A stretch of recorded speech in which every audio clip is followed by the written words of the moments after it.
All right, so we're going to try something new here for me. I've been saying for a while that I've wanted to start doing more live breakdowns like this, and like most things in this world, there's never really a perfect time to start. I mean, the time's never right. The opportunity's never there to just sit down and actually do one of these. And unfortunately, I wanted to do this as a live video here on YouTube, but as as the powers that be, I don't have enough followers on the channel to actually go live. So we're just going to record this kind of raw, unedited, and I'm just going to upload it and we'll see where it goes. And if we get more followers here, then we'll be able to go live and then we'll be able to dialogue with one another while these things are going on. But for right now, I felt like I needed to sit down and at least just get started doing this. So this is just me starting to do more videos. And I don't really like doing videos. I don't like staring at my own face here.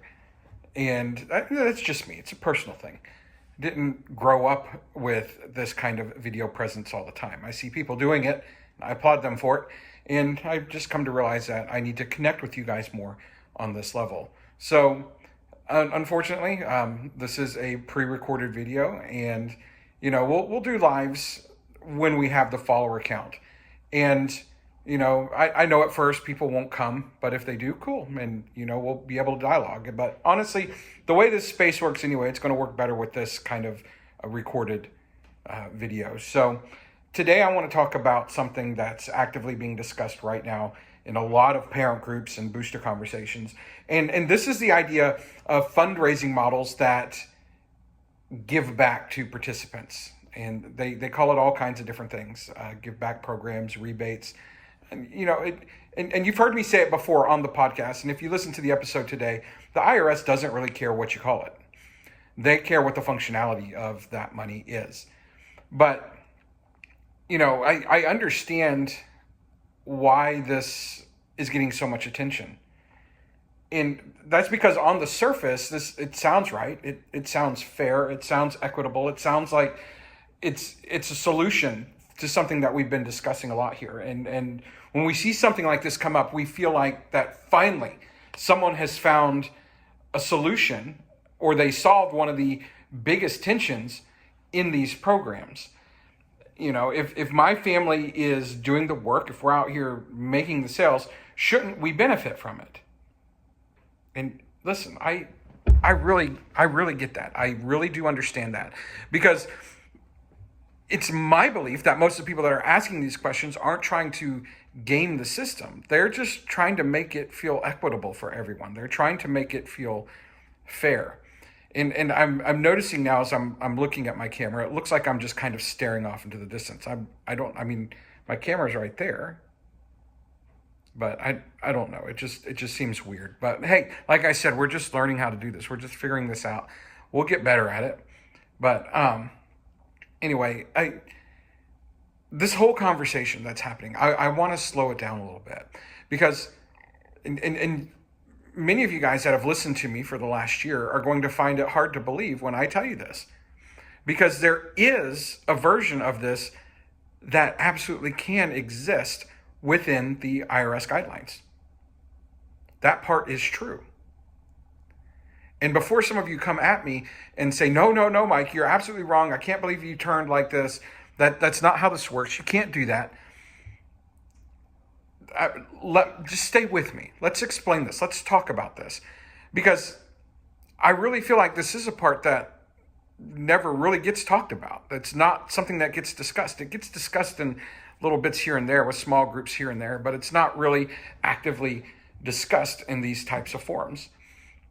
But let me explain to you how this works. There's only one way, and that's with structure.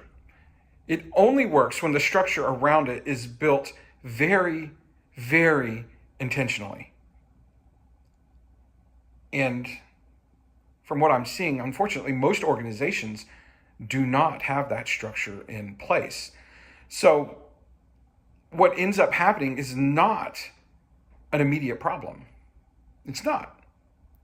It's what I like to refer to as drift. It's something I've talked about a lot lately, incremental drift. And drift is dangerous because you don't feel it when it's actually happening. It just kind of sneaks in. One decision turns into, well, we'll just track this per student, which turns into, well, we'll just apply it to their fees, which then turns into, well, it's basically what they earned anyway. And now, without anyone intending to, you've crossed into something the IRS will look at as private benefit. So let me simplify this as much as I possibly can. I tried to do it earlier this morning. I was distracted. I was busy cooking breakfast before I went into work because I'm currently in Oklahoma City for work. I live in Kansas. You all know that, but my job is here in Oklahoma City. So that's where I'm at right now. But the IRS is not just asking, did money go back to someone? They're asking, who owns the money? Who benefits from it? And is there a connection between effort and personal gain? If your system starts to feel like what you earn is what you get, that's where things start to get risky. And because these programs, these types of fundraising activities exist inside of software programs or software platforms, I need you to understand something very carefully here. Software doesn't make something compliant. Just because there's a product out there that allows you to do it does not mean that it's compliant within the IRS guidelines. And honestly, a software platform simply makes it easier to repeat, whether it's right or wrong. And I want to be clear about something. I'm not calling anyone out here. I'm not saying a platform is good or bad. I'm not saying this fundraising program is good and that one's bad. I'm not saying that. It's not, and it's certainly not about saying anyone in these groups is doing something intentionally wrong. They're not. This is about the gap between an idea and the structure required to make that idea safe. Does that make sense? I mean, if you're watching this and you're thinking, okay, this sounds like something we might be doing, that's not a failure. That's awareness. Now you have awareness. And awareness is the moment where you actually have the opportunity to step in and fix it or correct it. If you want a place to start, just ask these 3 questions. What actually owns the money in our system? Not who, what? Is there any direct link between what someone raises and what they personally receive? And could we clearly explain this if someone asked us to? I want you to reflect on that last one. Could we explain this if someone asked us to? And I said this in the podcast episode. That someone is an auditor. That someone is a person who's coming in to provide oversight for what you're doing. That person could very well be the IRS coming and asking questions because an audit trigger went off. And now they got to come and check. Could you clearly explain what's happening here with governance, with policy,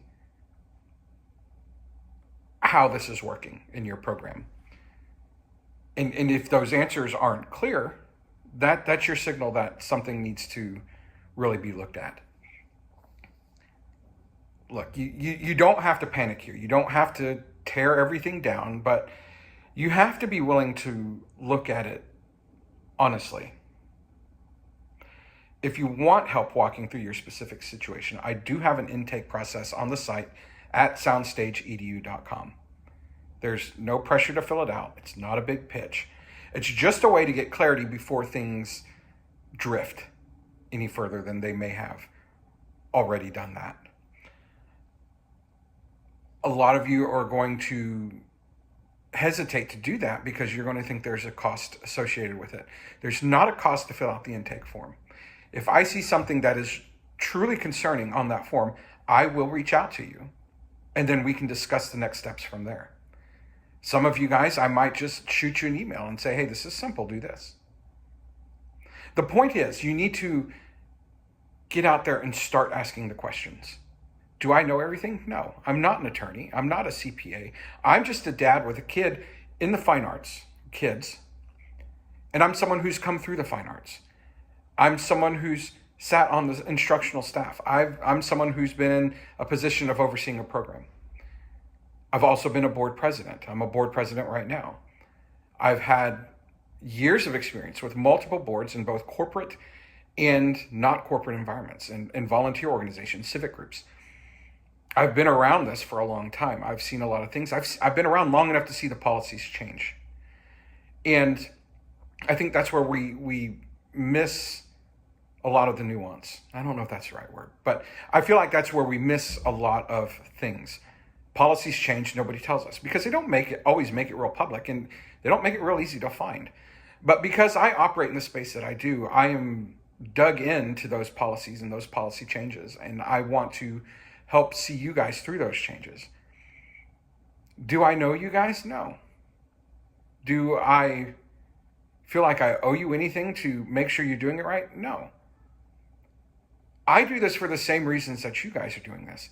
I do this for the kids programs, to protect those programs, and to protect the humans that are behind these programs, making sure they work properly. That's why I do this. Yes, my time is valuable. Yes, sometimes there's a cost associated with it, but not always. And like I said, we will cross that bridge when we get to it. But what I want you guys to do is at least take a step so you get onto that bridge. So I'm going to keep doing these. Probably not perfectly, but I'm going to start doing them consistently because these conversations need a place where they can actually slow down and make sense. So make sure you're following this channel. Make sure you're following the podcast. Make sure you're following us on socials. I mean, I hate saying that. I really do. I hate telling people to follow me as if I'm someone special. But that's what needs to be done. That's what needs to be done to grow this conversation, to get this out there into the hands of the people that need to hear these things. So we're rolling past 12, 13 minutes now. So I'm going to bring this to an end. And in case I didn't say it at the beginning, this is Mike. I am the founder of SoundstageEDU. I am a fine arts dad. I am a production engineer. I work for an events company, but I also work for you. I'm here to help you guys find the clarity that you need because I know there are a lot of questions out there. There are a lot of concerns. And I'm seeing this spike in awareness in a lot of these groups all of a sudden. So that's why I need to address these now. So until the next time, hopefully next time we can go live. But for now, we'll just keep doing it like this. We're going to do what we need to do. So you guys have a great evening. I'm going to relax for once. And I'm just going to let the things that I have seen today really kind of come together in my head. And so I can start providing solutions for you guys in real time. So take care of yourselves, take care of one another, and we'll see you guys soon.